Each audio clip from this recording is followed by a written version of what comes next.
एक किसान था जिसके दो बेटे थे। वह बहुत ही आलसी और निकम्मे थे। वह अपने पिता को कामकाज में हाथ बटाने के बजाय आलस किया करते थे, इधर उधर घूमते फिरते थे। किसान को अपने बेटों की बहुत फिक्र थी। वह सोचते थे कि मेरे मरने के बाद इनका क्या होगा, ये अपना पेट कैसे भरेंगे, अपने परिवार को कैसे संभाल पाएंगे। एक दिन किसान की हालत बहुत ही गंभीर थी। कहने का मतलब, किसान मरने की हालत में था। तभी किसान ने अपने दोनों बेटों को बुलाकर उनसे कहा कि हमारे खेत में एक खजाना गढ़ा हुआ है, लेकिन वह किस जगह है उसकी जानकारी मुझे भी नहीं है, लेकिन खोदने बाद तुम्हें वो खजाना मिल जाएगा। इतना कहकर किसान भगवान को प्यारे हो गए। खजाने की खबर सुनकर दोनों बेटों के मन में लालच आ गया और वो दोनों खेत पर चले गए और खेत को खोदने लगे।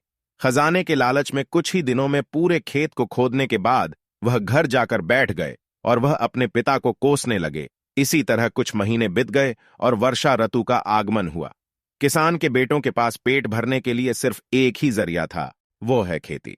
तब बाकी किसानों की तरह किसान के बेटों ने खेत में बीज बोने शुरू कर दिए। वर्षा का पानी पाकर वह बीज अंकुशित हुए और देखते ही देखते खेत लहराने लगे। ऐसा लग रहा था कि हवा के झोंके से लहरा रहा था। यह देखकर किसान के बेटे बहुत खुश हो गए। उनको समझ आ गया कि परिश्रम ही सच्चा धन होता है, और वो उसी तरह से अपने पिता के शब्दों का मोल भी समझ गए और अपने कामकाज में लग गए।